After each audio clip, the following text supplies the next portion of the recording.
this is so much bigger than we are, and that even though, this isn't the greatest quality recordings, we could very well be part of history in the making, because we have people that are on different, have different concepts and ideas and calendars, and yet they're willing to come together and respect each other and investigate what does the scriptures say regarding these time clocks, these pieces that Yah's given to us. Well, I don't know about you all, but last week I was extremely blown away. I expect the same thing, because Tim and Charlene, you guys are just amazing. I love the time that you guys have put into it, and we're so blessed to be in a season right now where we're not going to have to necessarily go through the same struggles of understanding that they did. They were like the pioneers that, paved the way for us. There's an outpouring now that Yah's just kind of given it, us this download really quick.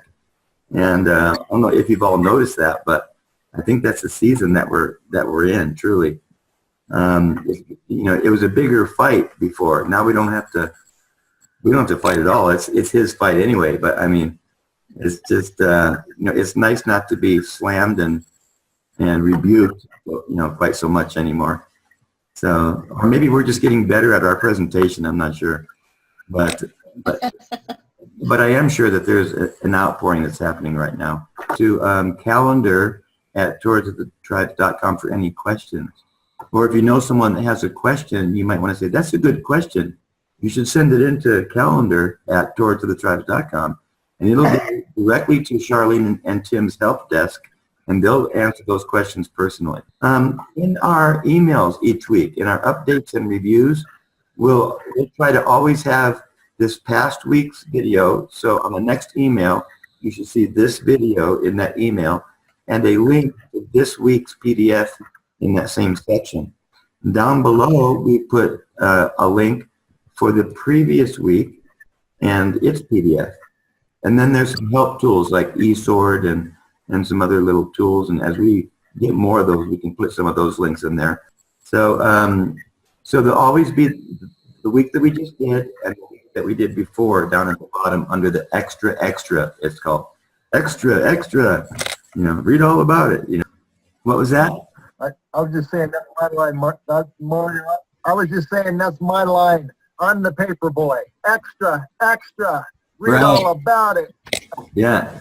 And Danon is a really good paper boy. I love you, dude. I mean, he's an intentional paper boy. He makes copies of videos and DVDs and puts his name and number on it now, right? So that people can get back with him, and goes out and asks Father, who are you going to lead me to? Who am I supposed to talk to? Here you go. Here's your DVD. Here's your video. And they have his number on it so they can get back with him. And that's really great. So if you guys want to share your screen or get us started, that'd be great. Okay, I'll get it started. Is that me that you're wanting me to share the screen? Have you guys got that? It says Zoom. And it said, no, yep, we got it, rightly dividing.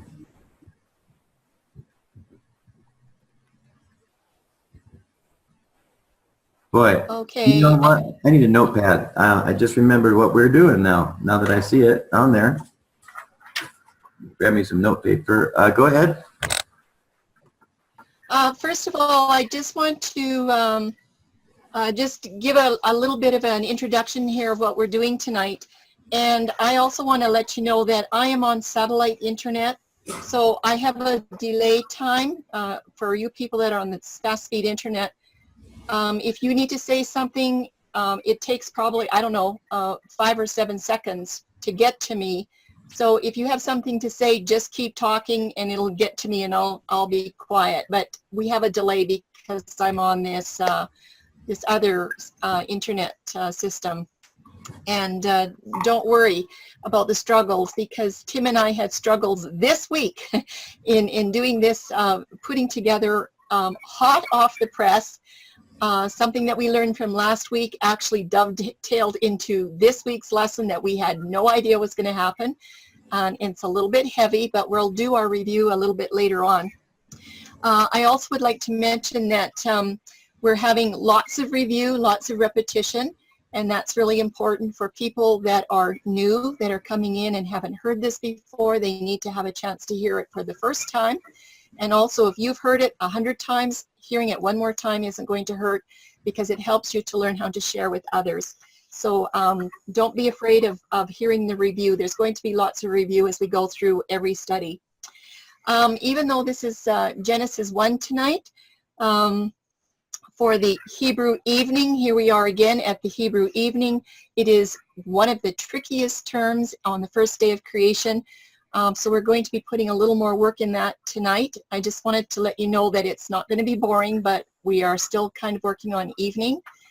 And we're going to be learning some hermeneutic rules of how to study the Bible. So the first part's going to be a little bit easy, pretty easy, straightforward stuff, just to tweak you, because we're going to be using these rules over and over and again, so you'll get used to them.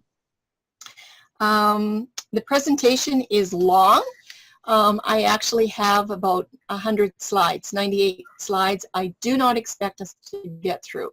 I've sort of slated it that if we can get to slide 70, 68 or 70, that we'll take a break there. And if we're ahead of time and everybody's still on track, and we really don't have questions, we'll barrel through. But the last part is a little bit tough. So I've got audience participation for the slides, and I will try to remember who I gave to what. And if I forget, somebody just remind me, okay? So what I'm going to do is I have to remove these pictures so that it's off the screen for me. And are you ready, everybody? Ready. Ready. Ready. Okay, here we go. I call this Grammar 101 for Bible study of the term evening in English and in Hebrew. We are going to be looking at all of the terms, but we'll be emphasizing the word evening a lot. And I just want you to note this bread down here. This is an indication that we experienced in getting this study put together this week, that this is similar to an experience that I had when I was doing some work on the lechem, or the bread in Hebrew, and the artos, or the bread in Greek. And so you're going to see this bread come up, and I just want you to remember that this is linking to another pattern that we discovered here, I don't know, a year and a half ago or something like that. So let's just get started. We're going to be reviewing some very simple lessons that have been long forgotten, all about grammar. And I have some questions here to start with. How can a simple English word like evening pose such a confusing problem when it's linked to the proper commencement for the days of creation? Or could it be that church leaders and pastors and Bible workers have not been diligent enough in their search? Have they been misled by traditions, ignorantly passing along what they have learned to the church members that sit on their pews? And this question is for you. Can the ordinary Bible student really find out what the truth of this evening controversy is? Like, is there any way that just somebody that's at home can do this?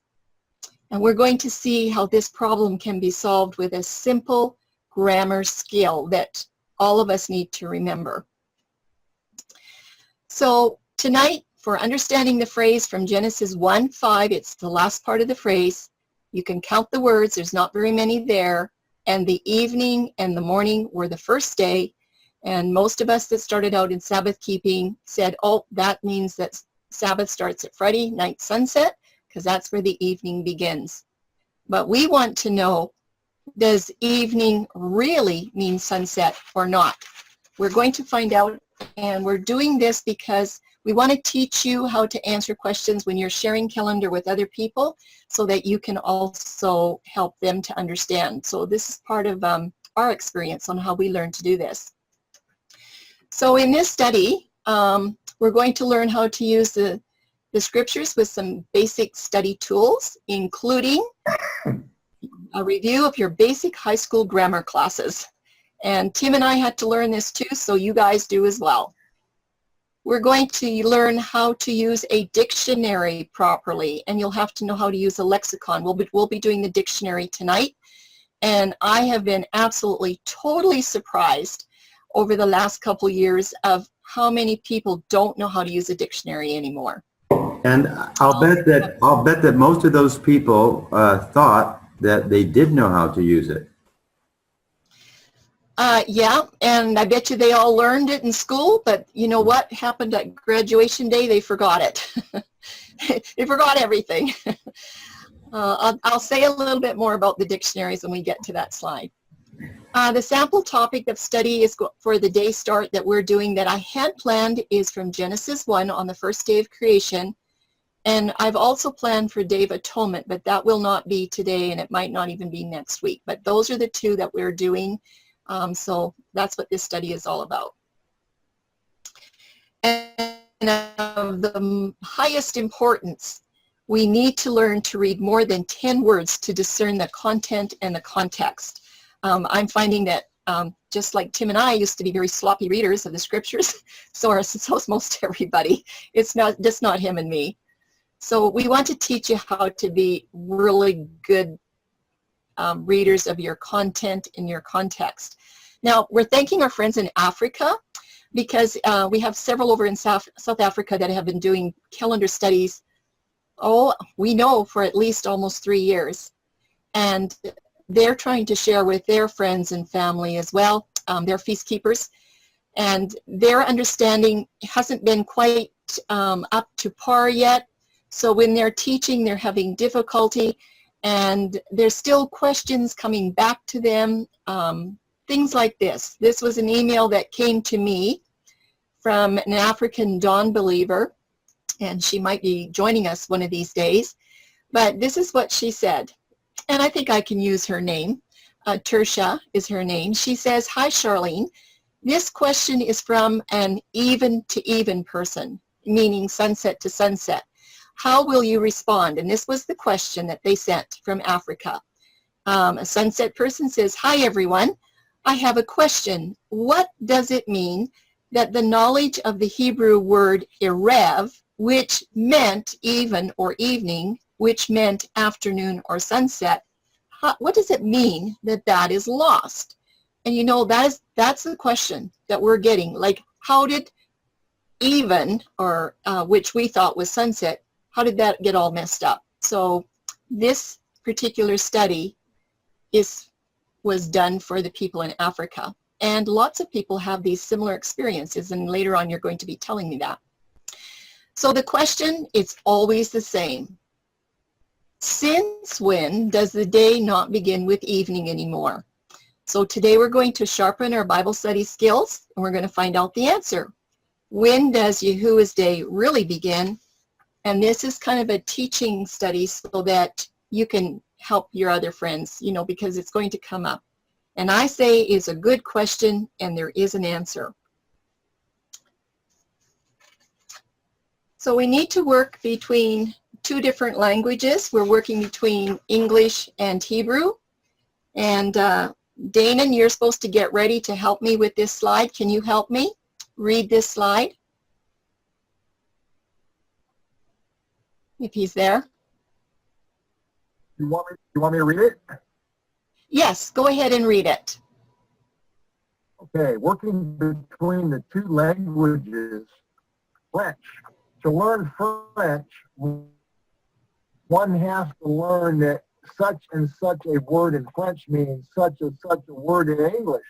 We can't say, no, I don't want to learn the true meaning of those French words, and I think I'll just guess such a meaning and hope I'm right.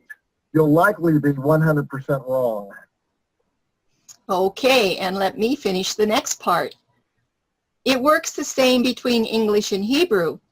When it comes to understanding the day start teaching, we don't have the option to say, I'm just going to guess that the Hebrew word for evening means afternoon or sunset or something else, like whatever I want. Because if you're going to guess, chances are you're going to be 100% wrong.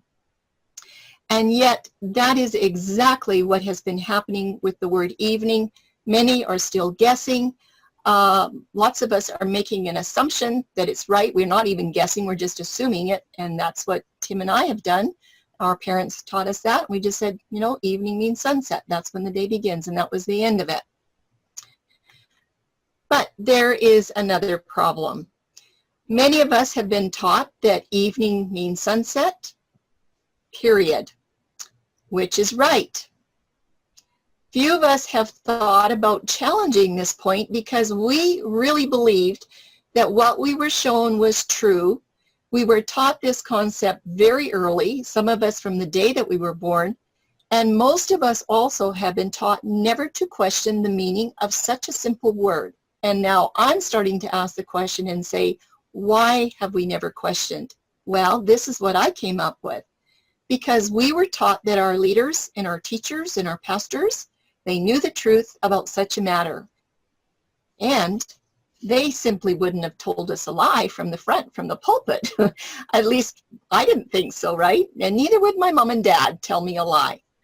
So to satisfactorily answer the evening question, we need to learn how to accept this controversial challenge by using better Bible study skills than what we've had in the past.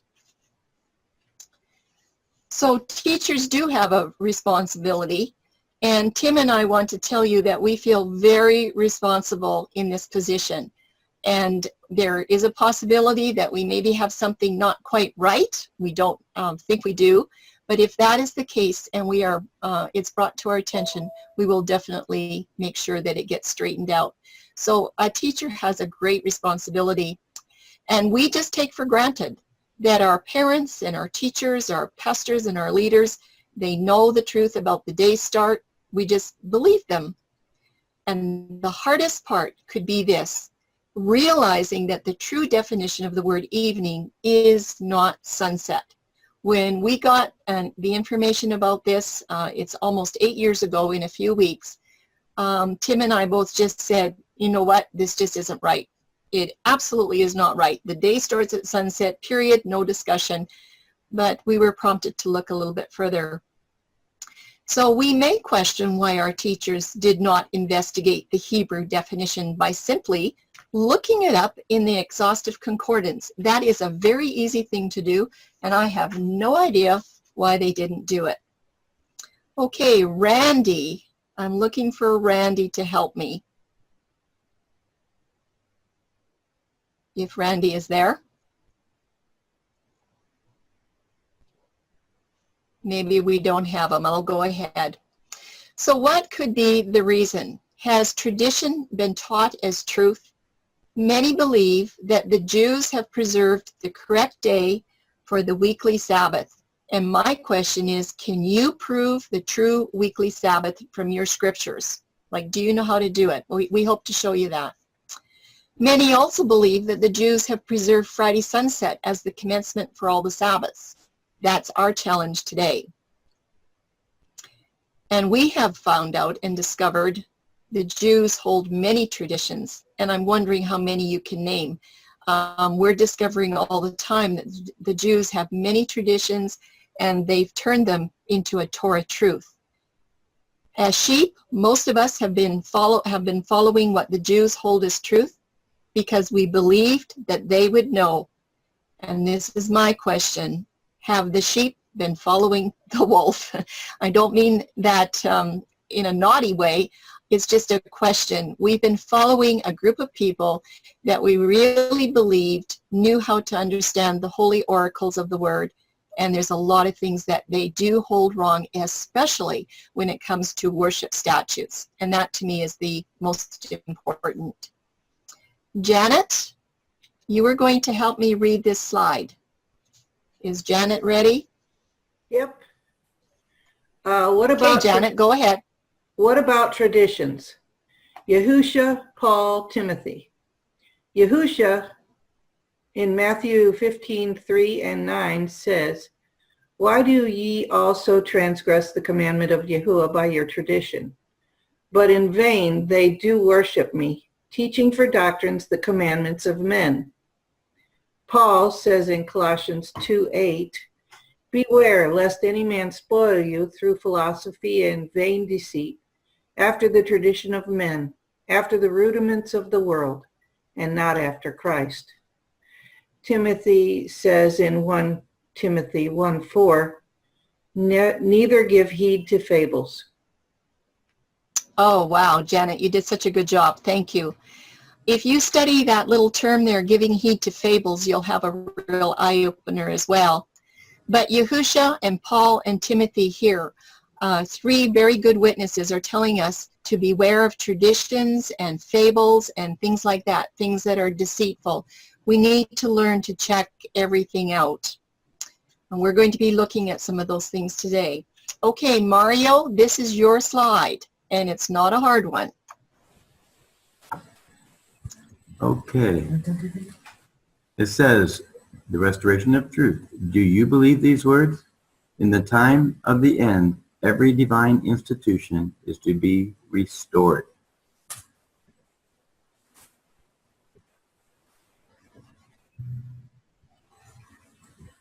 The Sabbath is a divine institution and a worship statute. Therefore, the commandments of the Sabbath will be most important. If we believe this, let's remove the traditions with scripture evidence. Thanks, Mario.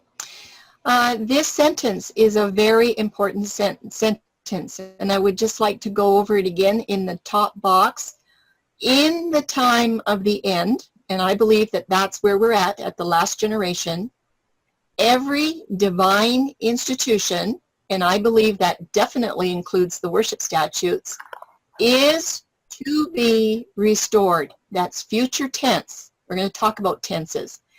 In the time of the end, every divine institution is to be restored. So let me rephrase it for calendar.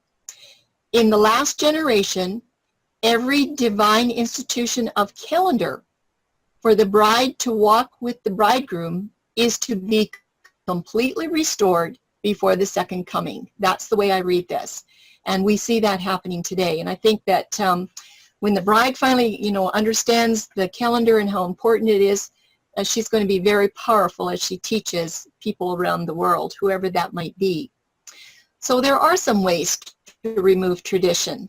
We have to do a very careful, exhaustive research of the topic from the scriptures. We have to know the biblical history around the topic. We need to be prepared to use very good Bible study tools. And we need to remember our grammar lessons from high school. And the question is why? And the answer is because most of us have forgotten them. And when I got started on doing Bible study and whatnot, the lady that mentored me, she said, now Charlene, there's something that you have to know. You have to know what a noun, a verb, and an adjective and all that is. I went, what? She says, yes, that's where we're going to start. And that's where we're starting tonight. Okay, Mike Lawson, you were going to read Jeremiah 33:3 for us. Start with prayer, Jeremiah 33:3. I'm trying to put this up. I'm sorry. Jeremiah 33:3. Where is it? Call unto me, and I will answer thee, and show thee great and mighty things which thou knowest not. Can you say that one more time, Mike, so everybody gets it? Call unto me, and I will answer thee, and show thee great and mighty things which thou knowest not. So when we're reading or planning to do a Bible study, the very first important thing is prayer. I know this is nothing new to you at all, but this is the promise in Jeremiah 33 that he's going to reveal great and mighty things to us. And I could be here for 10 hours telling you how we've experienced that. I also just want to make a clarification here about Bible reading is different than Bible study. These are not the same. And we have since found out that Bible study is different than Bible research. These are very different terms. In research, you need to know how to ask a lot of questions and to investigate a wide territory for what the Bible is saying from cover to cover. It's not easy. A lot of people do not like doing research. I'm one of them. I absolutely hated it at school, but I'm learning to love it now because I'm understanding how it works. But we have to start with reading, and then we go to Bible study, and then we learn how to do Bible research. So this calendar study, it has been involved with calendar research, not just Bible reading. And despite ignorant or deliberate errors that are in the Word of Yahuwah, and there is errors in our scriptures, we're going to be finding those eventually, even some today. I'm here to tell you that the truth is there when you do a study from cover to cover. The hermeneutic is in Isaiah 28:13, line upon line, here a little, there a little, precept upon precept. That's what you do from cover to cover. You do not just say, oh, the first thing I find is good enough for me, but cover to cover. So we're doing the theory right now in these first couple of slides. It's going to be a little bit boring, but it's really important. So let's get busy with this theory. Charlene? The first thing, yes. When you say that there's error in scriptures, you mean there's error in the scriptures, or there's error in the translation and our understanding? Or both? Oh, yeah. Good. Yes, both. But there is error in translation, and I'm going to show you an example of that today. When I did quite a bit of work and research on the moon study, I found very deliberate errors. And at first I was suspicious that it was deliberate. And I thought, well, maybe it was just an ignorant error, but going line upon line, here a little, there a little in the scriptures, I actually, it was Yahusha that showed me where the problem was. And the red flags are in the scriptures to show you where the errors are. It's just amazing. So we'll be doing a little bit of that today. So it's error in translation. We have to remember the King James Bible was translated in 1611. That was not even 100 years after Luther. The Roman Catholic system was still very strong in order to keep the Bible away from the people. I think the Jewish mindset was probably pretty strong back then, and I have no trouble understanding that our translators did the best that they could, and they were influenced by tradition. We probably would have done the same thing. So, but the truth is in the scriptures if we read from cover to cover. So let's get started with the content first. It's really important to read content all the way around your verses. And in the Bible, this could be studying several verses or chapters before and after the verse or the word in question. So it's not just reading one verse, but looking before and after and all over the place. I have found, especially with the Day Start study, that many people are making a decision on content by reading only 9 to 12 of the words in a complete passage. And we'll be doing some work on that today. And I'm saying you cannot read just 9 words of a passage that has 150. You need to read all of the words in that passage in order to understand what you're actually reading. Content is one thing, but we have to get started with learning to read in context. I wonder if you're nodding your head up and down, remembering your lessons from school. We have to know exactly what every verse or chapter is talking about, the context, and you know what? You just might be surprised what you find when you learn how to read in context. A little bit more on context. This assignment in this study is including the first day of creation. That's the first 5 verses in Genesis. And eventually we're going to get to the Day of Atonement piece of from even unto even you shall celebrate your Sabbath. And the 2 common mistakes that are made to establish context in these 2 passages. In Genesis 1, most people only read the last 10 words of verse 5, and there's a total of 89 words in those 5 verses. And in Leviticus 23, most read only the last 9 words in verse 32, and I did count the words. There's 175.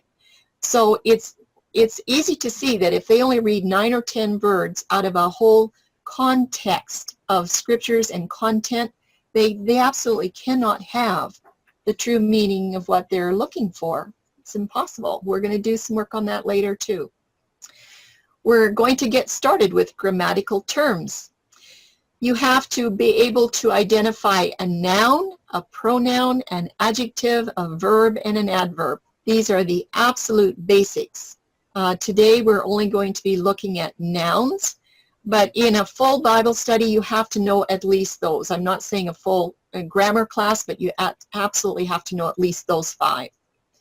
Now, some words like day and daily, these 2 words, day and daily, can be used as nouns, adjectives, and or an adverb. So then you really have to pay attention to your content and context. So in such cases, it's important to know the category of the word in question.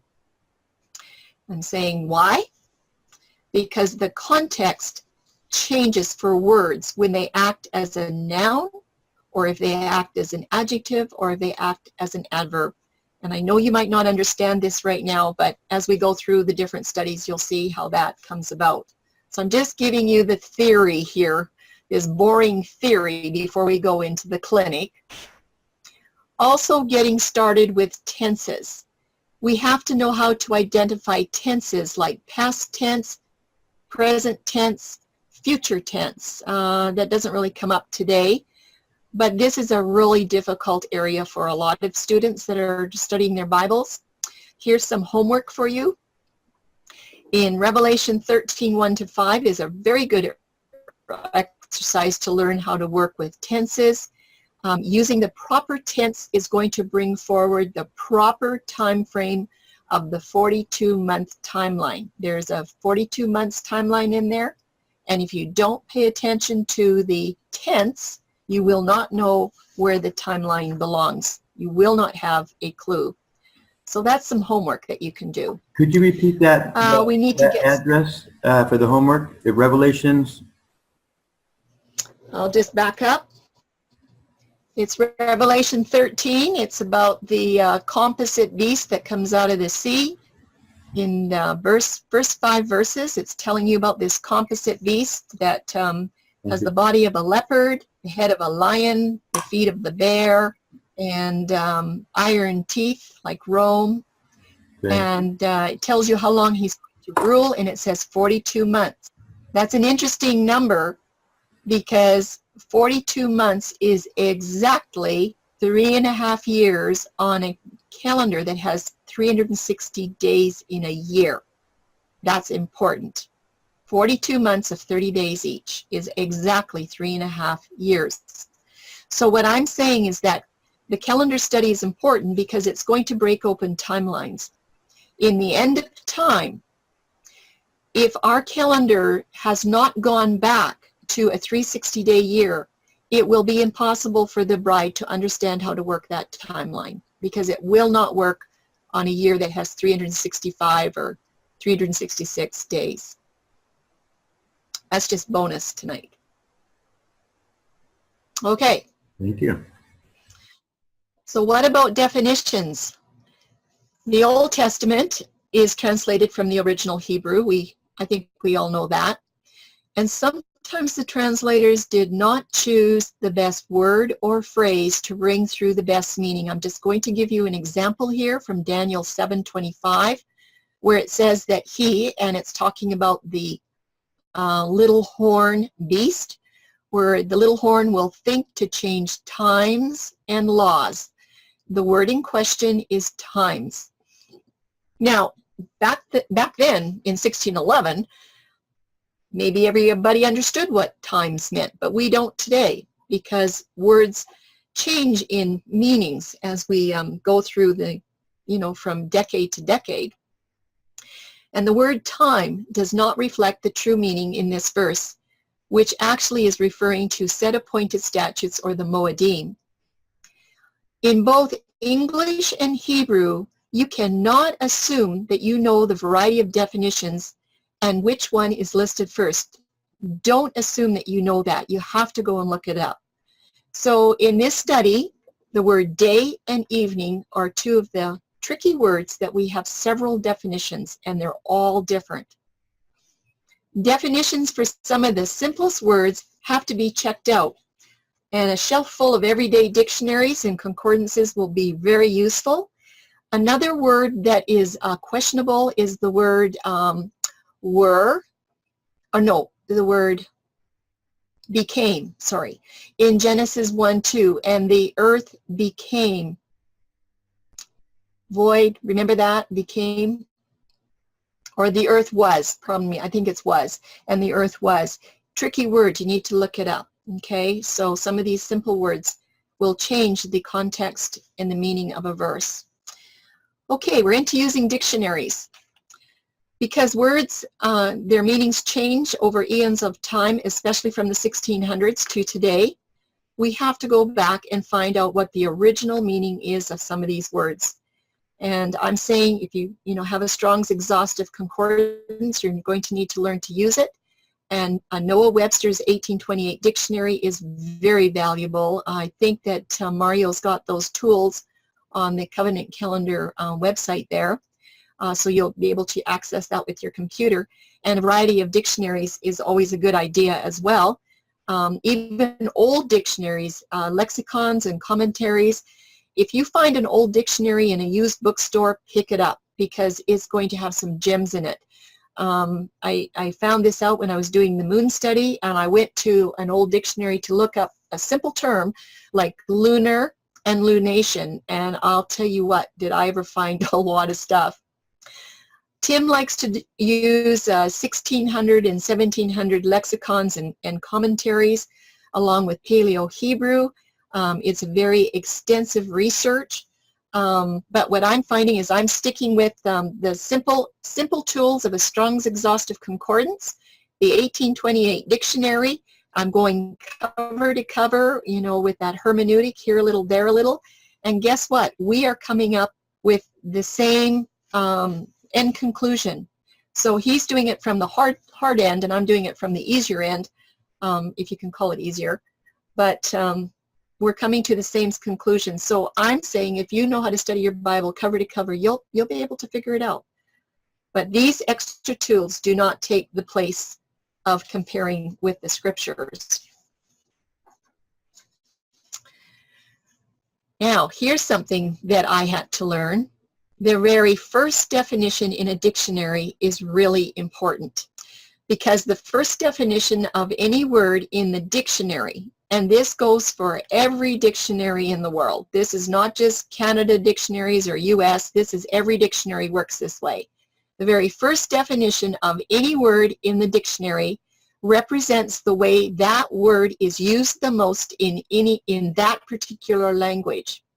So for everyday dictionary practice, we're going to do some work on this. We're going to use the word star, like the stars in the sky. We're going to see how that works. And we're going to try this out with the Hebrew dictionary, and we're going to be working with the words day, night, evening, and morning. So we want to learn how English and Hebrew dictionaries complement each other's so that the real meaning of the Hebrew can be understood. And like I said, we're going to start with just a practice with the word star. We're going to use this as an example so that we can see how we can get mixed up in the meaning of if we're not communicating properly. So let's go ahead and do some homework on this word star. Now, Linda was going to help me with this. Linda, are you there? I'm here. Okay, Linda, this is a really big slide. It has a lot of definitions from the dictionary on the word star, and I want you to start, and I'll just take turns reading with you because it's a very long slide, and I'd like everybody to know, just pay attention to all the definitions here for the word star, and we're going to do some work on the next slide. So Linda, I'll let you go ahead and start. Okay, here we go. 4A, Dictionary Practice, star. 1A, a natural luminous body visible in the sky, especially at night. B, a self-luminous gaseous spheroidal celestial body of great mass which produces energy by means of nuclear fusion reactions. Okay. Tim, if you're there listening, I just got a message on my screen that my internet connection is I go AWOL. Okay. I'll read the next one. Star can also mean a planet or a configuration of the planets that is held in astrology to influence one's destiny or fortune. It's usually used in the plural. It can mean a waxing or a waning fortune or fame, like her star was rising. Obsolete, it can mean obsolete or destiny. So the word star can have those definitions as well. And Linda, she's going to read the next one. It can mean a conventional figure with 5 or more points that represents a star, especially an asterisk. An often star-shaped ornament or medal worn as a badge of honor, authority, or rank, or as the insignia of an order. And C, one of a group of conventional stars used to place something in a scale of value. Oh, like 1, Yes. 2, 3, 4, 5 stars. I get it. Yeah. So these are all different definitions for star, but we're not done yet. A star can mean something that resembles a star. This is like a metaphor or a simile, like was hit on the head and saw stars. Mm-hmm. So it can mean that. Linda? The principal member of the theatrical or operatic company who usually plays the chief roles. Star can also mean a highly publicized theatrical or motion picture performer, an outstandingly talented performer, a track star, a person who is preeminent in a particular field. Mm-hmm. So we have there 5 main definitions of what star can mean in the English language. Okay, so let's do some homework on this. Stars in the sky, take the first definition. Just let me back up a little bit. Do you see that, everybody? Right here, number 1. This is the first definition of star, a natural luminous body visible in the sky, especially at night. That is the first definition for star. That's what this is saying. Stars in the sky, take the first definition. So, if someone told you the stars were great last night, they will likely think that you're describing the night sky. Mm-hmm. The first definition for star, because that's where our mind is going to go. That's the way we understand when we hear star. We normally think the stars in the sky. But unless more information is given, that other person does not know that you were talking about Hollywood stars and the rewards that they were receiving. So in that case, more content would have had to been given to the person that you're talking to so they could have understood the context. You didn't give them enough information. When you just said the stars were great last night, that's not enough information for them to know that you were talking about Hollywood stars on TV. I hope you all got that. So we need to remember the dictionary rules. The first definition is determined by the way the word is used the most. And that holds true for all languages, including Hebrew. It was about 2 years ago when I finally, about 2 years ago when I finally realized that the use of a dictionary, using it properly, was a problem. I called my English teacher from back in the 60s, who I'm still in touch with in Calgary, Alberta, and I keep in touch with him from time to time. And I had such a hard time in English. I don't know how he got me through English, but anyway, I said, Mr. Turner, I have a question for you. Oh, he laughed and he said, what is it? And so I told him a little bit of what I'm doing in, teaching and learning and research and study and teaching and And I said, it seems to me, Mr. Turner, that a lot of people don't know how to use the dictionary properly. And he just burst out laughing. I could not believe it. You should have heard him. He just, a really big laugh. And he said, oh, Charlene, that dictionary. He said, you are absolutely right. And I went, it took me a couple of years to figure this out. But you will find the same thing when you're sharing with other people. A lot of times they're assuming they know what the word means, but they don't. They don't really know the proper definition. So you'll find this problem even with the word evening, just as we have the problem with the word star. When you say evening, they're thinking sunset. That's just the way it is. So we have to learn to choose the correct definition that aligns with the Bible content and context. I will give you a scripture, and we'll cover this when we do the moon study, but I want you to write it down. It's Psalms 104:19. It's a very, very difficult scripture to understand if we don't know the word seasons.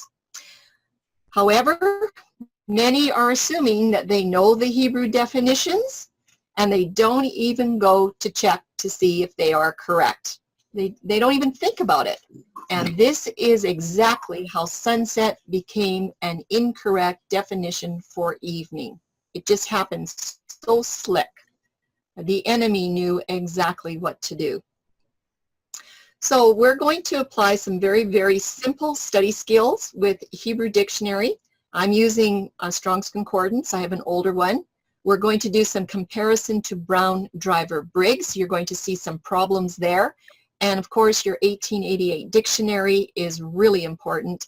And in this part, we're going to examine only the first definition first. We're only going to look at the first definition.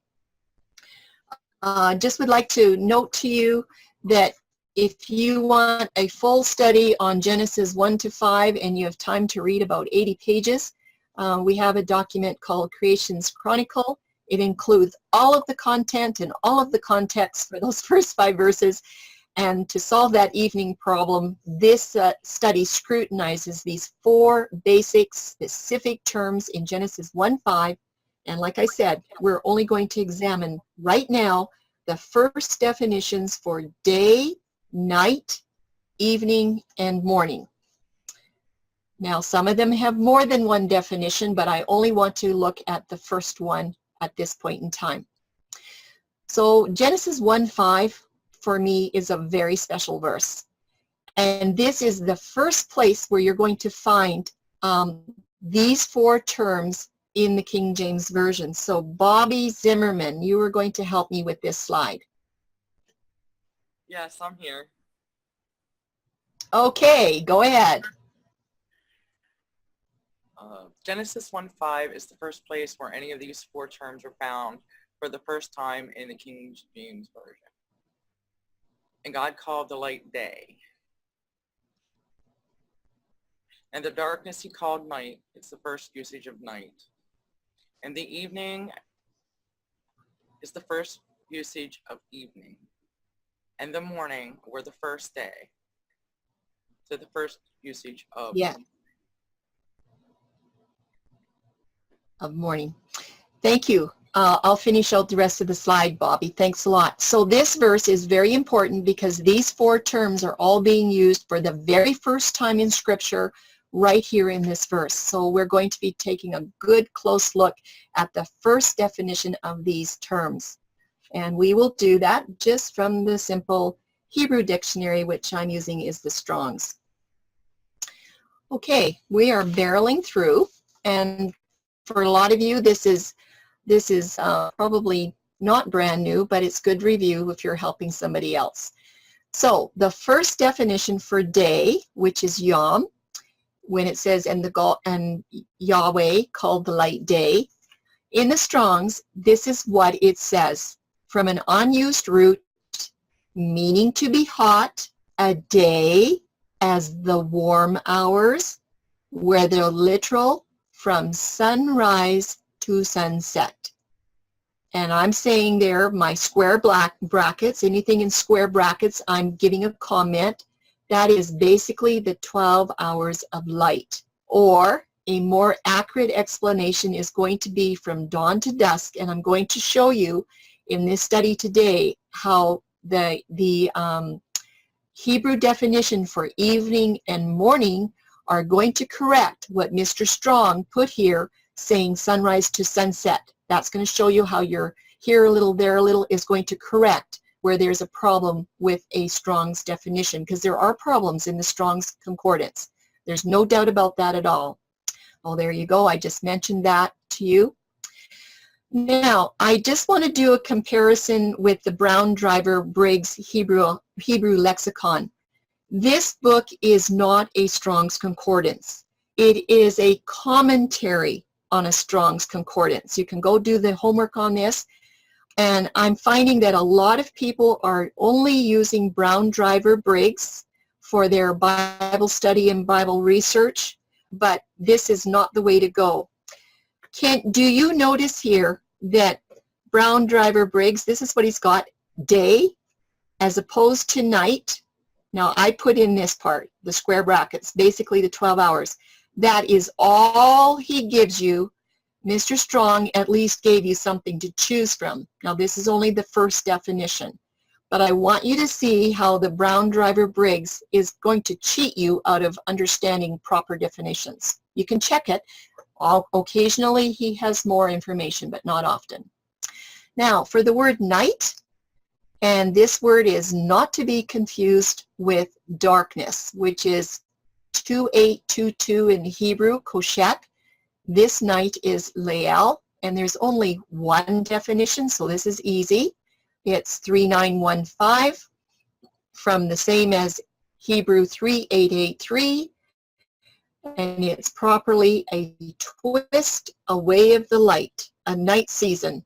The term night season, you'll find out in Jeremiah. I think it's day season and night season, so this is a proper biblical term. So night is just a twist away of the light. There's only one definition. Oftentimes you'll find that the Hebrew word numbers are going to refer to other numbers, and that's including a primitive root. That's important too. We looked at some of that with the evening study that Tim had done. There's your Brown Driver Briggs, and all he's got is night as opposed to day. That's it. He doesn't tell you that this is the twisting away of light. He's very, very sweet, short, and to the point. Doesn't give you very much to choose from. Okay, we're looking right now at the first definition for evening. This is a rep. We've done some work on this before. It says it's from 6153 and then from 6150, dusk.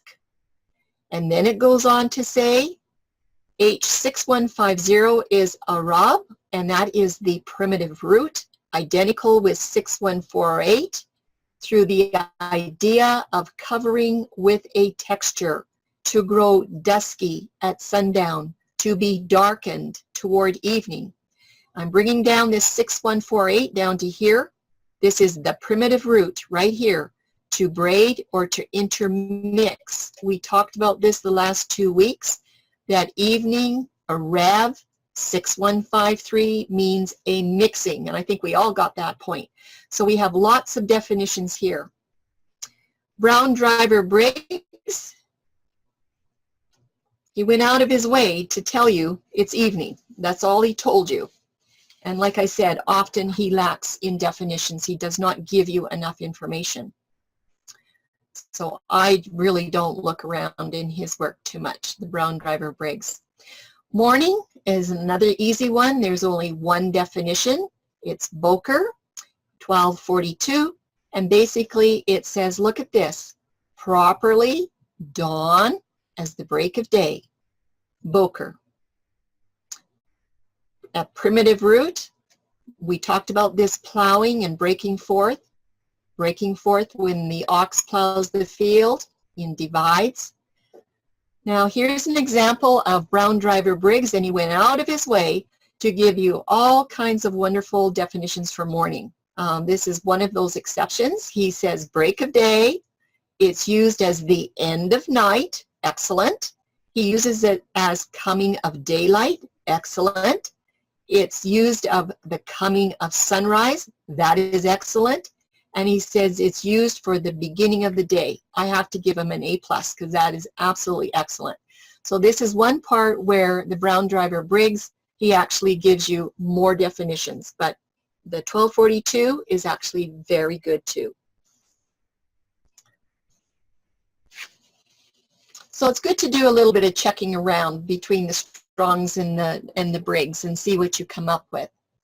Okay, so next thing that we're going to do is confirm the meanings of dusk and dawn, because these terms were used. And I know that all of you probably understand these terms, dusk and dawn, but a lot of people that I talk to don't know what these terms mean anymore. I'm surprised, and twilight is another one.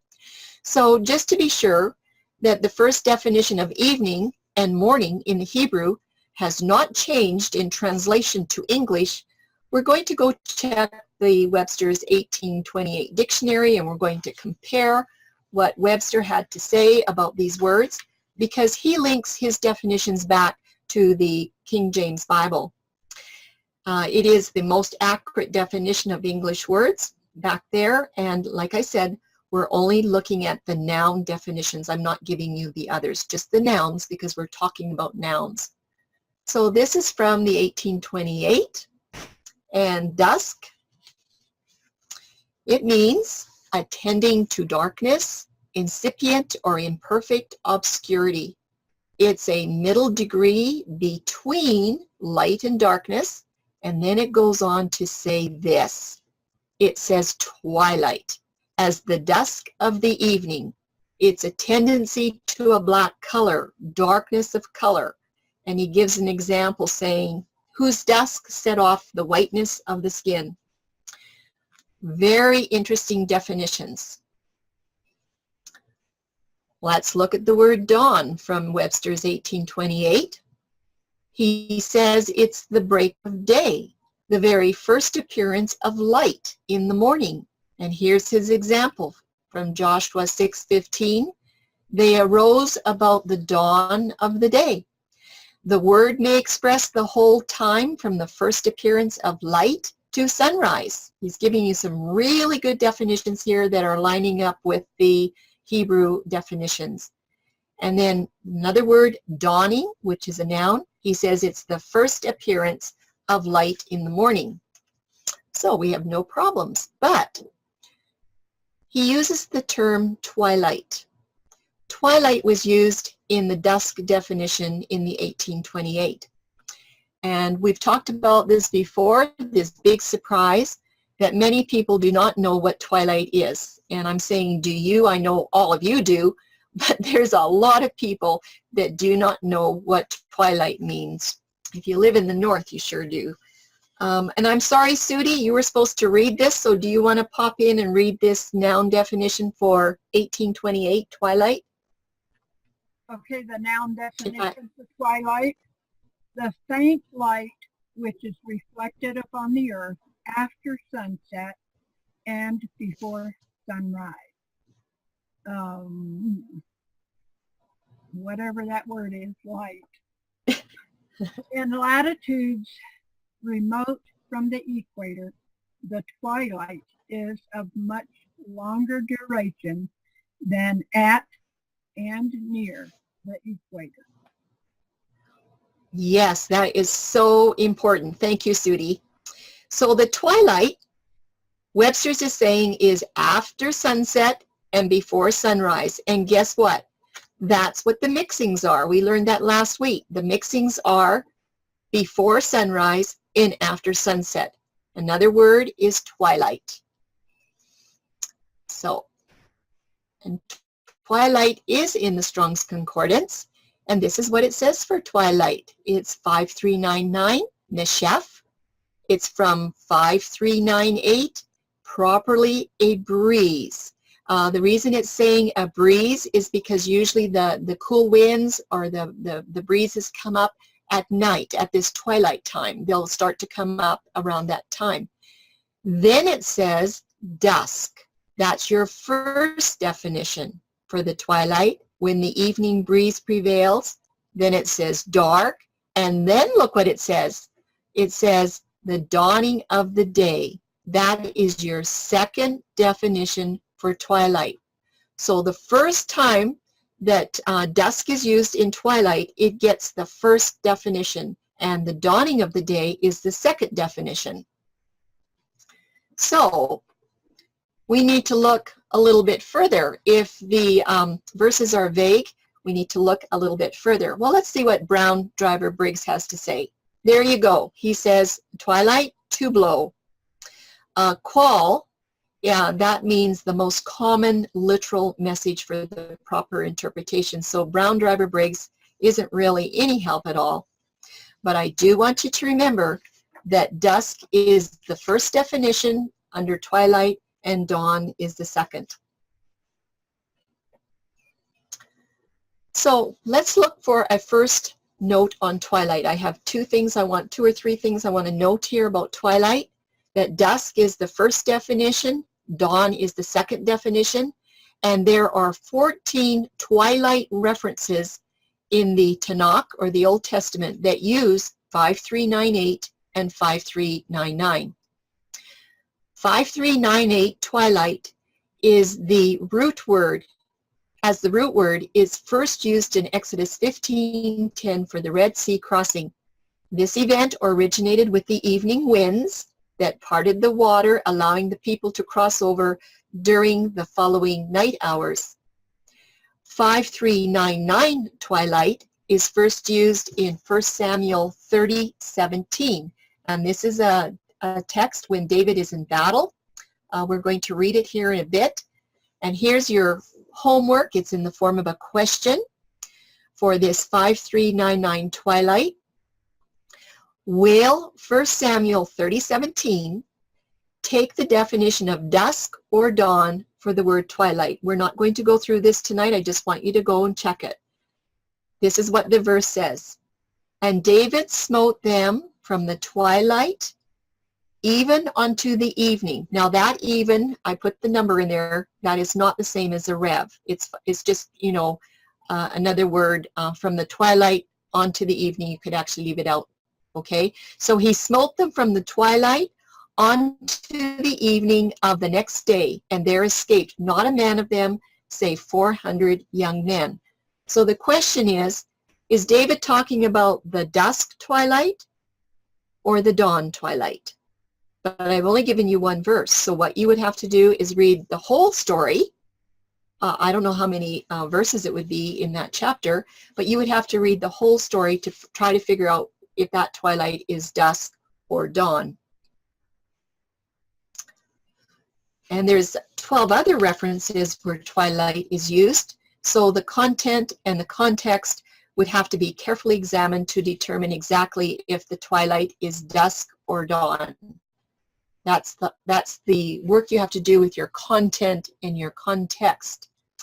On a second note for twilight, we have to remember that both the dusk twilight and the dawn twilight, they contain a mixture of light and night. We've learned this already. The first definition for the word day is the 12 hours of the day season that has the presence of light. Light, everything is about light. Therefore, both twilights belong to the day season. They do not attach to the night season. They have light. They belong to the day season. Very important point for the calendar study. The third note for twilight that I'd like to give to you is that night is the absence of any daylight that is naturally seen in the day sky, specifically the absence of sunlight. So that means by default, neither twilight can belong to or be part of the night season. It's just impossible. So let's do a review on this slide. Each day season contains light from the sun. Evening and morning are twilights, and they belong to the day season. That's it in your picture form. Let's now look at the night season. Carol, you were going to help me with this slide. Is Carol still there? Carol Bourne, maybe? Can you help me? Yes, I'm here. Okay, go ahead, Carol. Night season has no direct light from the sun. Twilights never belong to the night season.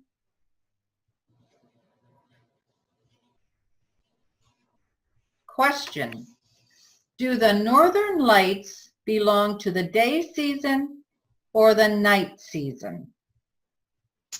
Okay, Carol, do you have any comments about this slide? Have Not right anything you now. want to say? I'm right there with you, Carol. I'm saying, also. Good question. Well, we're not going to go into Northern Lights tonight, but what I put that in there because they are beautiful. They are lights at night.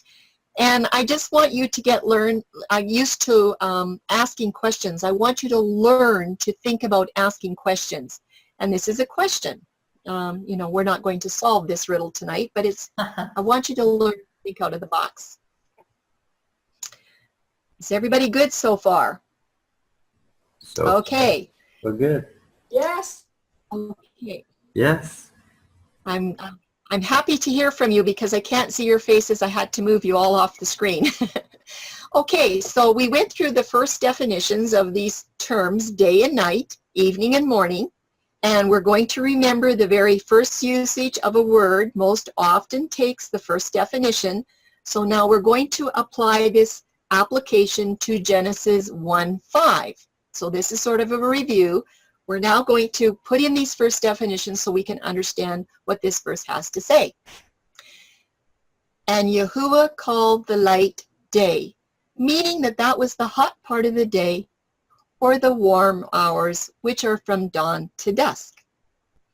Yes, Yom is the day season and it has priority. It is listed first.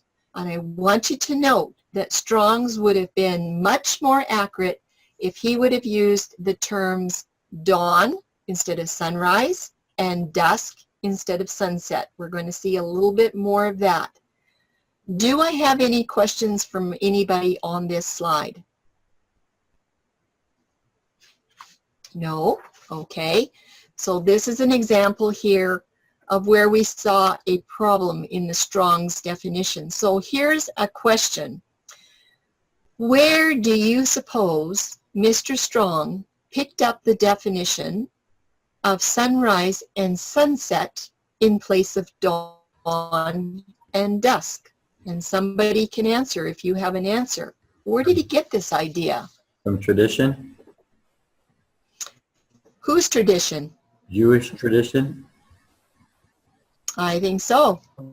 Because the Jews at that time, as far as we know, were the only ones that were really keeping Sabbath except for the Waldensians and Albigensians and whatnot that had the word. But the Jews were definitely known for keeping the Sabbath. And I think he picked this up from their tradition. I really do. And I think it was quite innocently, I'm going to say. I think it was innocent. Okay, night was easy because it just has one. Yes. I think it's from the movie Fiddler on the Roof.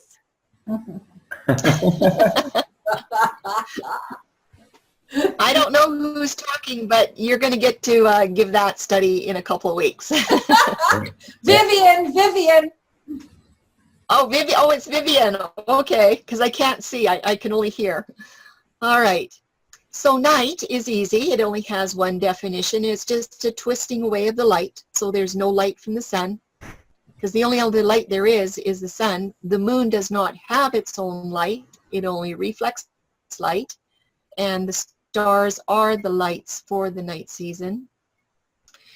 This is Leal. It is the only term in Genesis 1:5 that belongs to the night season. And remember, don't confuse this with the darkness of 28:22, which is Koshak. That is another whole study on its own. Okay, so we're reviewing evening here. And the evening is the time that it's dusk or it grows dusky, it becomes darkened. Evening is the time when you find there is an intermix of light and night. Therefore, Erev or evening belongs to the day season. It's just that simple. And morning, we're doing the definition here, putting the definitions into this part of the phrase. And the morning were the first day, and the morning was the dawn properly as the break of day. Generally, it's breaking something, breaking forth the light. So Boker has a mixture of light and night. Therefore, Boker belongs to the day season. By the time you get done with this, you're all going to know day season, night season, evening and morning. So let's put it all together, this verse, with these first definitions that we found. And Yahuwah called the light day as the warm hours for the day season, including the dawn and the dusk. And the darkness he called the night season, or a twist away of the light. And then Yahuwah gives more information on the day season. And this is what he says. And the evening came to be after the day season. And then the morning it plows forth, and dawn breaks out the new day as part of the day season twilight. And that morning and that evening belong to the day season. So you can take those first definitions, plug them into those last 9 words, and you can find the true meaning of what the evening and the morning really means. Is that confusing, or did you all get it? It looks very good. All right, so let's go on to the next slide, because most of us that were Sabbath keepers, in fact, I haven't met anybody yet, except for tonight. Tonight we met Mike Lawson. Well, I don't know, Mike. You'll have to let us know. I don't know if this is your first Sabbath ever that you've kept, but I have not met anybody that has come into keeping the Sabbath brand new, and they just started out keeping it dawn to dawn. I haven't met anybody. Most of us that are Sabbath keepers have been taught an incorrect understanding for evening and morning, and I put little stars in these phrases, this phrase and the evening, the phrase and the morning, and the phrase the first day. These starred phrases have traditionally been taught to mean that the new Yom day cycle of 24 hours begins in the evening. And we're finding out this is simply not true, and it wasn't hard to figure it out. Charlene, Arlene had a question. Okay. If twilight has no direct sunlight, would it not be part of the night, using the definition that night has no direct light? That's a good question. Can I have somebody from the audience answer it? Because we've gone over this for 3 weeks now.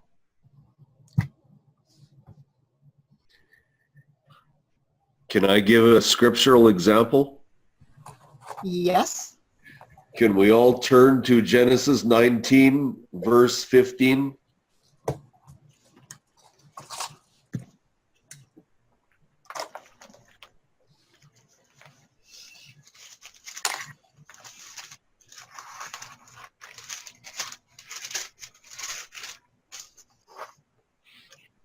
Genesis 19, verse 15, and it says, "And when morning dawned, the messengers urged Lot to hurry, saying, 'Get up, take your wife and your 2 daughters who are here, lest you be consumed in the punishment of the city.'"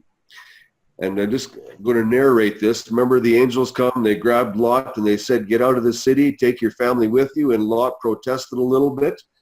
Verse 17, "And it came to be when they had brought them outside that he said, 'Escape for your life. Do not look behind you, nor stay anywhere in the plain.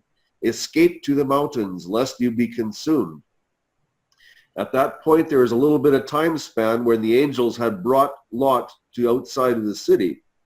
And Lot said to them, "Oh no, Yahuwah, look, please, your servant has found favor in your eyes, and you have increased your kindness, which you have shown me by saving my life. But I am unable to escape to the mountains, lest calamity overtake me and I die. Look, Please, this city is near enough to flee to, and it is small. Please let me escape there. It is not a small matter, and let my life be saved. Okay, so Lot wanted to flee to this small city. There's a little bit of a time span. There's a space that he had to do his traveling. I'm going to go down to verse 22. And the angel says, hurry, escape there, for I am not able to do any deed until you arrive there. So the name of the city was called Zoar. Now, remember, Lot had to escape. He had to travel to this city. Verse 23, the sun had risen upon the earth when Lot entered Zoar. So in verse 15, it tells us the morning had already dawned. That was the boker. That's the beginning of the day. And then it gives that little story of the time span between when the morning had already begun and when Lot entered Zoar, and it says the sun had risen. So the morning twilight was very definitely part of the day, the light season. There's other examples of that in scriptures too. So we have a question, my husband and I. And so you bring 1915. Can you hear me okay? Yes?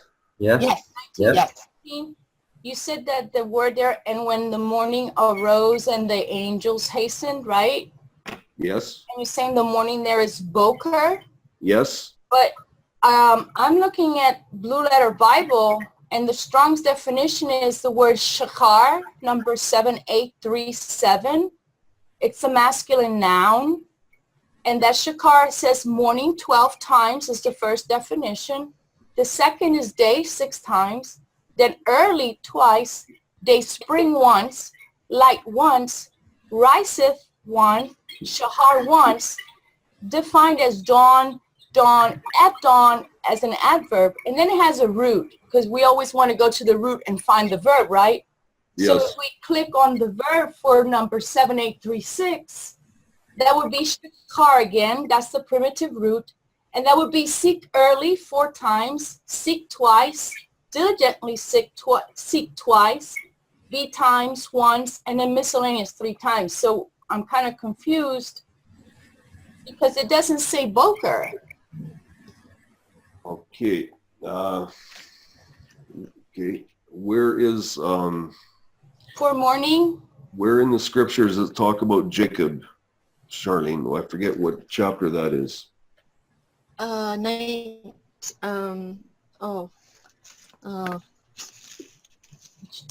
remember what chapter when Jacob was wrestling. Or 38, I think. Or 34? 30, oh shoot, Tim, I've got a brain freeze on it. Remember. But you know what, can we just go on, because we're going, I can see now we're going to have to do a study on that Lot story. We probably need to do that as well, and that would be another week. But maybe now the question was, if I can rephrase the question, that twilights belong to the day season. Is that what the question was? The Yes. question was, if twilight has no direct sunlight, would it not be part of the night, using the definition that night has no direct light? Okay. Let me see. No, that's not true. No, If I can- night has no light from the sun. It has lights from the stars, but no light from the sun. Okay. So if I'm understanding her question correctly, can the twilight be as the sun sets? Would that twilight just before sunset be part of the night season? And I think the answer is, because it's a mixture of the light from the day, then that would be considered still part of the light season, because it has light in it. Well, it was because my husband was wondering, because Miss Charlene said that therefore the Arab would be considered morning time, morning twilight. And so that's, I think, where your question was coming from, right? No, Well, speak up. I didn't have a question. Just I noticed that the twilight has no direct sunlight and night has no direct sunlight. So that was the question. Yeah, so both the twilight in the morning and the twilight in the evening have a mixture. Yeah, but not direct. But not direct. That's absolutely right. Yeah, it's not direct. It's mixed. Okay. Yeah. Thank you. Yeah, it is just like during the day. If you have a completely cloudy day, it's indirect light from the sun. You can't see the sun, but you know it's day. So any part of the 24-hour cycle that has light from the sun, whether it's below the horizon or above the horizon, that portion of the cycle belongs to the day season. And that definition is from the Strong's and also from the dictionaries, 1828, we use that. I didn't break open an ordinary dictionary, but remember, twilight, it's saying twilight. It doesn't say twilight. It's light. Everything is to light. We're to look, so if the word was twilight, then you know what, there would be some confusion. Maybe it belongs to the night, but it's twilight. Tim, So, yeah.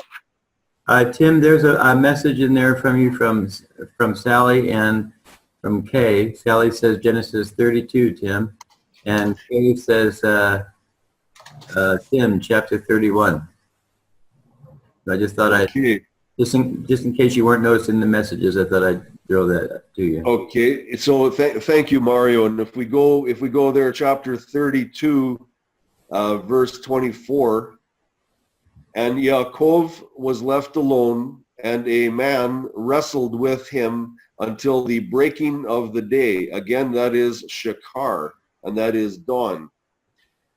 And you go to verse 26, and he said, "Let me go, for the day breaks." But he said, "I am not letting you go until you have blessed me." And that again is shakar. And then okay, when all that took place, and he was blessed, and the struggle ended, then in verse 30, and Yaakov called the name of the place Peniel, for I have seen Elohim face to face, and my life is preserved. And the sun rose on him as he passed over Penuel, and he limped on his hip. So when you go back into the Hebrew definitions, that dawn, that first light, was part of the breaking of the day. That is when the Yom began, when the very first light come up above the horizon. That's part of the whole light season.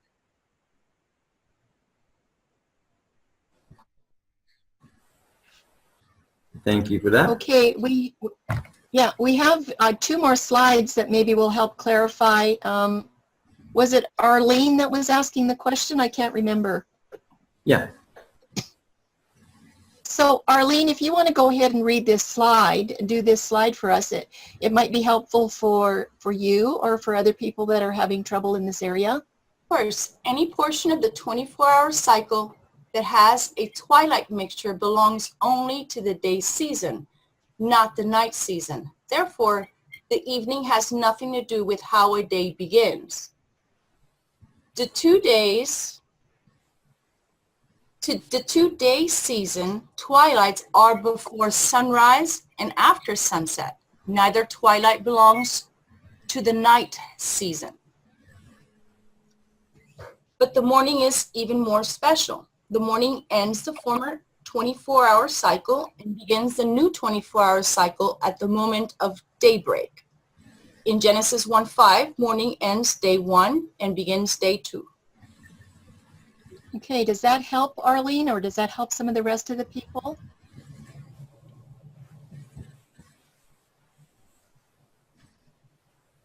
Okay, Arlene, I'd just like you to continue doing the next slide. Why dusk twilight cannot begin any new day? Dusk twilight is a mixture of light, night. Light must present first before a dusk twilight can follow. Light is mentioned 3 times in Genesis 1 before evening is mentioned the first time. Keep in mind, it is impossible for the dusk twilight or evening to follow the night season. Remember, the twilights have been purposely placed as a safeguard to not look to the sun for day start. Okay, does that help you, Arlene? Yeah, I hear what you guys are saying. I'm just Okay, wondering now about this other scripture that this gentleman who spoke earlier said about Shachar, because right here it says, for the day breaketh. And so, anyway, that's neither here nor there. That's ahead of where you guys are. Never mind. I'll keep following. Yeah, well, this is going to come up, all along the way in probably many, many studies. So if it's something new, then it takes a little bit of time to massage it and to understand it. But the twilights, last week, I think when we talked about this last week, I don't know if you were with us, Arlene, or not, but we discovered last week that Yahuwah put those twilights, those two little sliver twilights in the 24-hour cycle as a safeguard so that we would not be looking to the sun to know when the day started. If he did not put those twilights in there, we would be breaking a statute command in Deuteronomy 4:17, where Moses says, you are not to look to the sun, the moon, the stars, the planets, or any of the heavenly host, lest you worship them. So he's put a little safeguard in there. He's given us twilights where he says, that's where my light shows up. When you see that light, before you see any sun in the sky, when you see that light, then you know that the day has begun. So it's a safeguard for us. And same thing with the night. He says, no, the night doesn't. I thought that was a really good observation, Arlene. That was great. Yeah. Thank you. Okay, so I know we're running out of time. We only have about a half an hour left. And I have here, are there any questions? Because it is very crucial that the first definition of evening is understood before we go any further. And the reason? Because we're going to examine some other definitions for evening and day. And this is where there can be some controversy, and this is going to take us into a review of what we were doing last week. And I think we have, we've got about 9 slides. So that's how many slides we have left to do.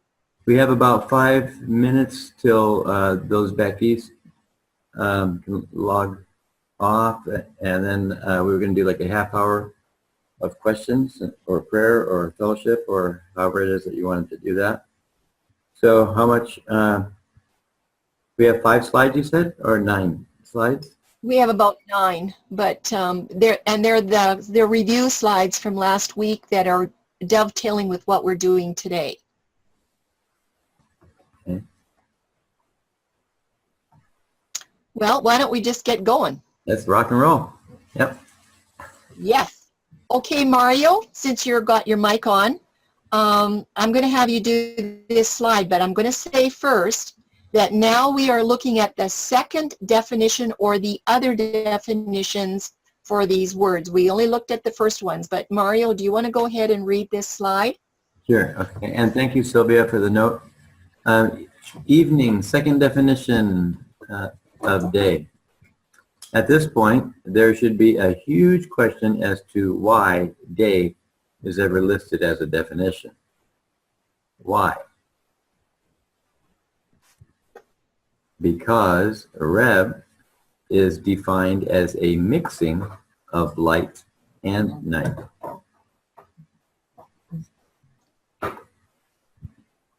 There is no mixing during the day season. This will be addressed soon for both the Hebrew and the Greek definitions. Okay, so Mario, is there a question in your mind why the Strong's definition, the second definition, is listing the word day as a definition for evening? Is that a question in your mind? Because we have discovered that the day can be the hot hours of the day, right? Right. The day between the evenings, or the light between the evenings, rather. Mm-hmm. Well, let's just massage this a little bit. Don't go away, Mario. Okay. How about reading the third and fourth definitions for me? Evening, third and fourth definitions. The third definition, evening, tide, eventide in the Old English. This is another term that means dusk or twilight. This twilight is not to be confused with dawn, morning twilight. Fourth definition, night. For Rev, it is the fourth definition of night. The scriptures would have to contain the context of the evening giving way to the night season. Note, sunset is not one of those definitions for Rev. Sunset is a point of time that ushers in Rev. Okay.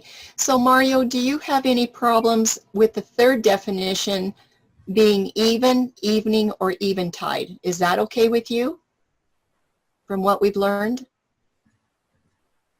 Well, because I look at even as being a mixing now. So Yeah. now when I read it, I see mixing. I don't think evening. Okay, so eventide is just another way of defining a third definition. It's just an Old English term. It's the same as dusk, basically. I don't know why they have it there, but they do. And then the definition of night, basically, because the evening does bring you up to the night. So those are the definitions that you find in the Strongs. But sunset is not one of the definitions for evening, which we were taught evening means sunset. So Mario, do you want to go ahead and read this one? Evening. Rev rightly claims the first definition as dusk, the mixing of light and night. Okay. Evening Rev can only claim the second definition of day or no mixing. Now, what does that say? When there is I can't see that, a qualifier. When there, Qualifier. This is the hot off the press stuff that we discovered this week, because we said the day season, the hot hours of the day is not a mixing. It's between sunrise and sunset. We see that as the day, and evening is a mixing of light. So this is what we're finding, is that there is the word day as the second definition. Let's go back here. This word day as the second definition has a very, very interesting, what can I say? It has to have a qualifier in order to have the definition of day. So let's pop up. Yeah, we're going to go through that. Just going to pop up to slide 59. Yeah. Okay. What does it mean to have a qualifier? Do you remember I had the bread on that first screen, the leavened and the unleavened bread? Mm-hmm. This is an indication that we are looking at something a little bit deeper here. We have to go further to understand. If you're doing a study on lechem as bread in the Hebrew and artos as bread in the Greek, you have to go dig a little bit deeper to figure out if the verse is talking about leavened bread or unleavened bread. And we have a study for that. But this is one of those times with this here definition of day for the word evening. We're going to look at two examples in these next few slides. The first one is going to be the quail in Exodus 16, and the second one is going to be Joseph's request for the body of Yahusha. We won't get to this part today. We're just going to do the quail piece today to find out what the qualifier is where the word evening can also have the definition of day. Is everybody on the same page with me here? If you're not, I guess just say so, and so I know. If I understand what you're saying right, is that sometimes a word is used as in a general term, but they can have different meanings. So sometimes the word erev or evening means even mixing, and sometimes it can be used as a different word, like day. Yeah, you're massaging it very, very well, Mario. So Tim is going to teach this slide. This is review from last week, and I want somebody to be able to help him when he's done teaching this slide. If somebody will say, I'd like to explain what I see on this slide, I'd like to give it in my own words, just as a check if we're all on the same page. So Tim, I'll let you go ahead. The quail of Exodus 16, Exodus 16:13. And it came to be that the quails come up at evening, H 61:53, dusk, and covered the camp. Now here's your location of the erev, which is the mixings. On the left, you'll see the pre-sunrise erev, that's your gray box area. And on the right side of the screen is your evening mixture, which is post-sunset. Oh, sorry. Okay, that's the post-sunset. So it says up there, and it came to be that the quails come up at evening and covered the camp. So did they come up after the sunset, is the question. Or is the erev this one? Because erev can mean it when you take it back to all of the primitive roots, and we're coming to that too. It can be this mixing at dawn or this mixing at dusk. So is there anybody that wants to give a try at explaining this particular slide? What do you come up with?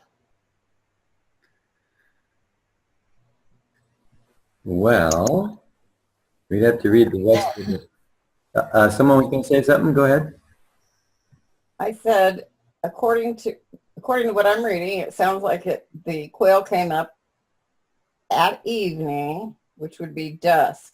So it would be in this portion. Right here.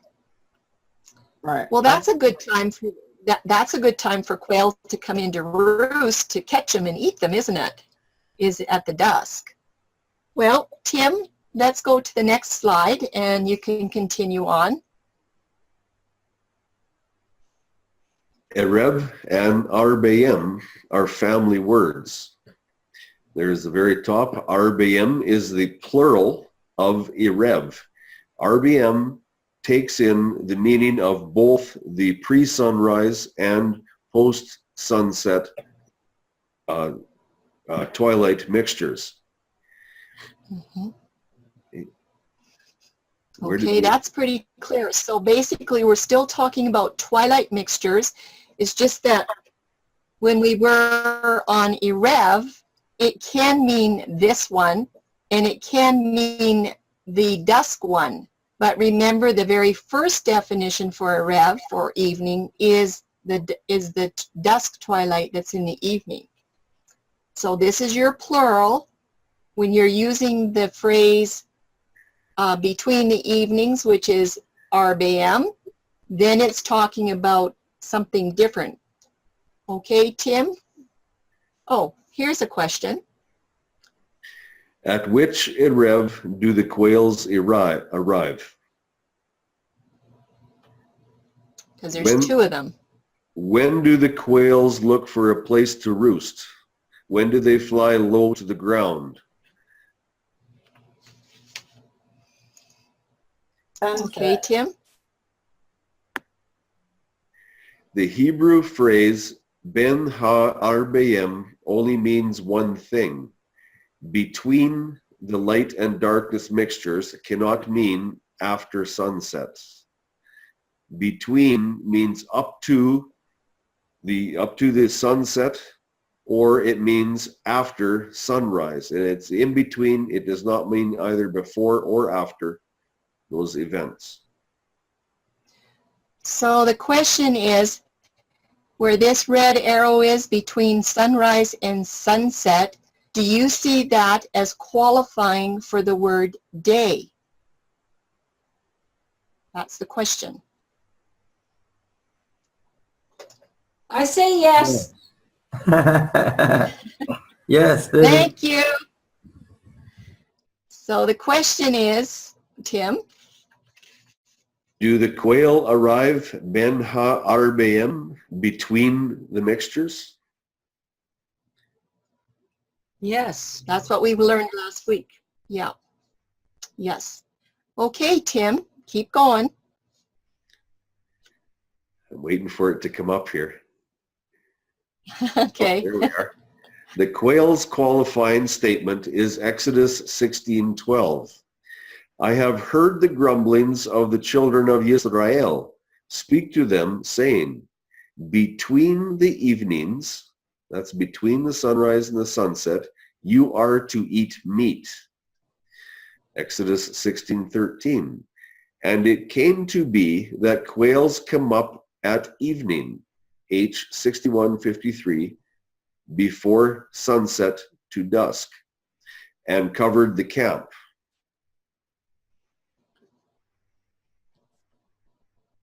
Is there more coming there, Charlene? Yes, it's there. It's coming. Quail only come in to roost in the evening, but verse 12 is qualifying. They arrived before sunset, between the two mixings. So this was not just some average event. This was a miracle, so to speak.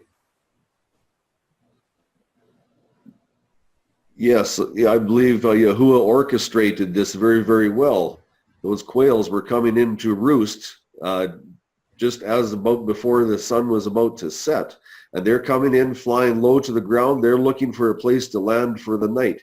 And this is going to make it very, very easy for the Israelites to pick them up and cook them in the light season, actually. Yeah, so what we're learning here, these two verses in Exodus 16 are very important. It's telling you the quail came between the evenings, which is between sunrise and sunset. And then it says it came to be that the quails came up at evening. And evening is also talking about dusk. So we've got the qualifying statement in verse 12 that tells you that the evening in verse 13 can take the definition of day, that second definition. Okay. That's what we're trying to show here. So in that qualifying verse. Verse 12 is plural, and Yes.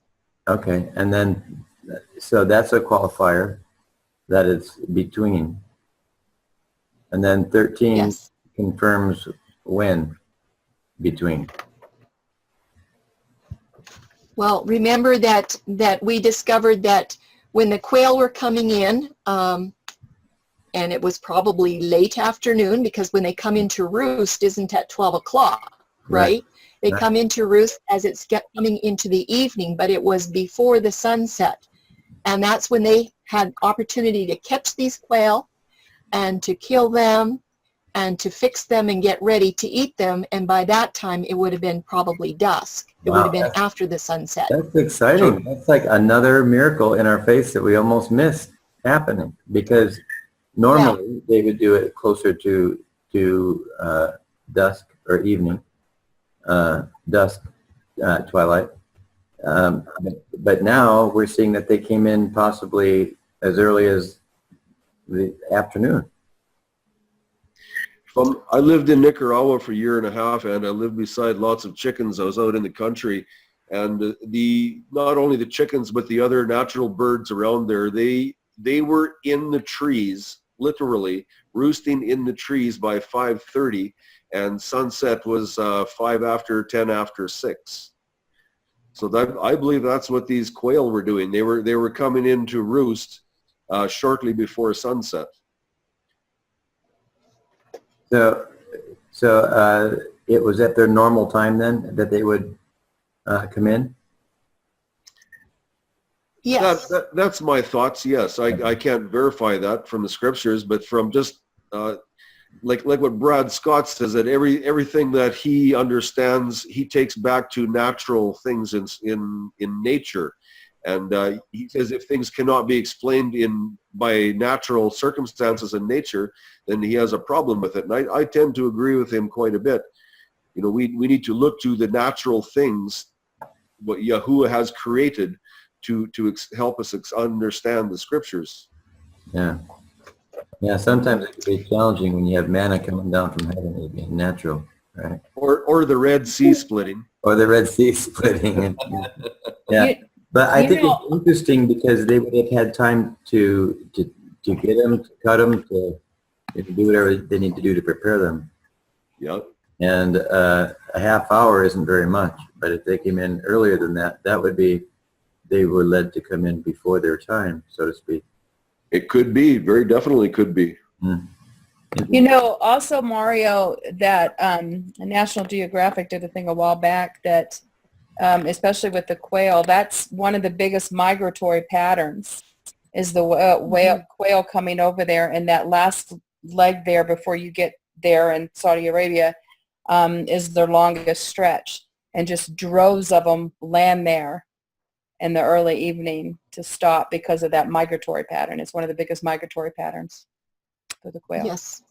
So yes. I would wonder, had they not started whining for quail, was Abba going to be bringing that anyway because he had them there at that time? Yeah, that could be a divine appointment, right?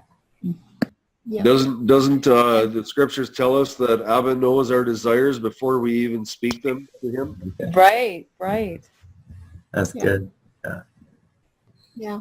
Well, we just have a few slides to finish up, and so just understanding evening. This is review. Taking from the first definition, we have a lot here. Dusk, to grow dusky, be darkened. This is a time of the 24-hour cycle where you have a mixing. So in the phrase, and the evening, Arab's second definition, this is for Genesis 1, the second definition of day does not fit the context of the passage for Genesis 1:5, this one that we're talking about tonight. Okay? The proper definition for this phrase, and the evening and the morning, came to be the first day, means that these twilight terms just belong to the day season. The evening and the morning is not a term that defines sunset as beginning the day. The term is telling you where evening twilight and morning twilight belong. They just belong to the day season. And I was taught that this meant that that's when your day started. So we have opposing definitions for evening. The second definition is day, and the fourth is night. They are absolutely opposites. And as what we're noticing here tonight is that the second definition for evening, meaning that part of the day season, it can be used to mean any part of the day season after sunrise to sunset, and here's the big if. If you have the qualifying phrase between the evenings or ben ha RBM, if that phrase is present, then the evening that's in another verse can take the definition of day going on towards dusk. That's what it appears to be doing in Exodus 16.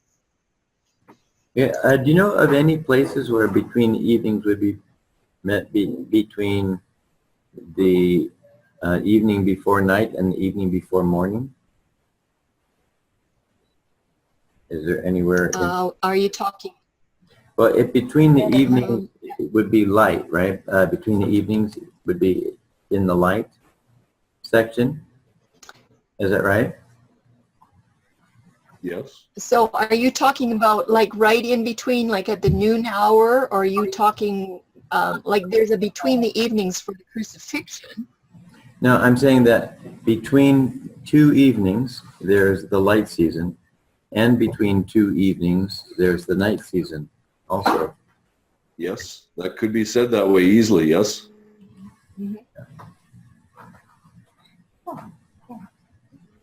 Okay. Yeah, that's true. Just a little note here. Evening never takes the definition of an afternoon time without a qualifying verse. So I just popped into this word afternoon. It's H5186, natah. It is used only one time in the King James Version. And this is the verse, Judges 19:8. And he arose early in the morning on the 5th day to depart. And the damsel's father said, comfort thy heart, I pray thee. And they tarried until the afternoon, and they did eat. It's natah. It's a very interesting word, only used one time in the Old Testament, in the Hebrew. So the afternoon definition, and I had to shorten it because it was a whole slide, so I, took out the main words, but they're all about the same. It's just afternoon. It's the time when to stretch or spread out. This is when the shadows are starting to spread out. As the sun is going further down in the horizon, the shadows are getting longer. Excuse me, to bend away, the afternoon, bowing down, decline, go down, be gone, outstretched, overthrown, stretch forth. These are, there was a whole slide of definitions, but they all are saying the same thing. Evening shadows stretching out and spreading out, going forth. The Strong's definition for afternoon is attempting to show that the shadows of the light of the day begin to stretch and spread, bend away, and go down in the afternoon when the sun passes the meridian. And these afternoon shadows continue to do so until they're overtaken by dusk or the Erev. They will do that. And this is the last slide that we're going to do tonight. 5186, afternoon, which is natah, and 6153, evening, which is Erev. In Hebrew, these words are not connected. They are not connected through the same Hebrew root. They are very different word numbers there. They're not even close. These two words are not connected by phonetics. They sound very different, not like tohu and bohu, which we find in Genesis 1. And they are not connected through definitions. One is definitely afternoon, and the other one is definitely dusk, that mixing, that eventide. And this is where I was going to have time for a break because I thought we'd get done a whole lot sooner. Good job. So we're done. We're not going to do any more tonight. There's quite a bit more. We'll do it next week. Okay, well, we have about another, 10 minutes for questions. Anybody have questions or something that you'd like to share? Yeah, can you put up the slide that has the two mixtures on it that Tim was talking about? Just a second. Let me find it. Is it this one? 60? Yeah. Or do you want the one before it? The one before it would be better. It doesn't really matter. That's where we started. Okay, well, I'm one of those evenings to evenings people. So I'm going back to Genesis where it talks about day one, evening and morning. So now what I'm trying to get straight in my mind is that when Yahuwah or Elohim, when he was saying that, when he was saying sunset or evening, he was talking about the fact that he'd already spent all that amount of time and now it was evening, and then there'd be another 24-hour cycle here with the night that we don't see all of it, but it would end at morning. But it's very confusing, excuse me, in the language when it says evening and morning. day one, because I can get, I think that's where I keep getting tripped up. Evening, morning, day one. I'll give it a try. Okay. Okay. Because I was having that same experience, and so I saw that then there was evening and morning the first day, and then it occurred to me the thought, and then I began to meditate on it. Well, if morning, and he said there was evening and then morning was the first day, if that was the end of a day, then that would have to be the beginning of the next. Because if it was evening and then the morning came, so that ended that one, then that would have to be the beginning of the next one. So then I would get lost there. And you had said something that really triggered my thought, that day one was different than all the other days. In that day one, Yahuwah said, "Let there be light." There was no mixing yet, because he did his work in the day season, and then there was evening, morning the next day. Then he did his work during the light season. I keep saying day season out of habit. I say day season instead of night season. Days, like light season. So he'd work in the light, and then there was evening and morning the next day. I don't know if that helped any at all, or if I just made it more confusing. Well, I think the wording is evening and morning, day one. Charlene? Yes. The thing that really made this most clear to me when I was studying it is reading verse 5 and then at the end of the other days too. But in reading verse 5 from the Hallelujah Scriptures, and let me read it for you. It says, "And Elohim called the light day, and the darkness he called night. And there came to be evening, and there came to be morning," day one. The wording here, "and it came to be evening, and then it came to be morning," day one. Mm-hmm. And that, to me, was more clear than the King James Version and other versions that say the evening and the morning. But we see here that we had the light was the first thing that was created, and there came to be evening, nighttime passed, and there came to be morning, and that was day one. Yeah. Yeah, and we know that a day is not 12 hours, right? So, yeah. Well, like you said before in the other lesson, the sun wasn't in the sky until the fourth day. Yahuwah was the light.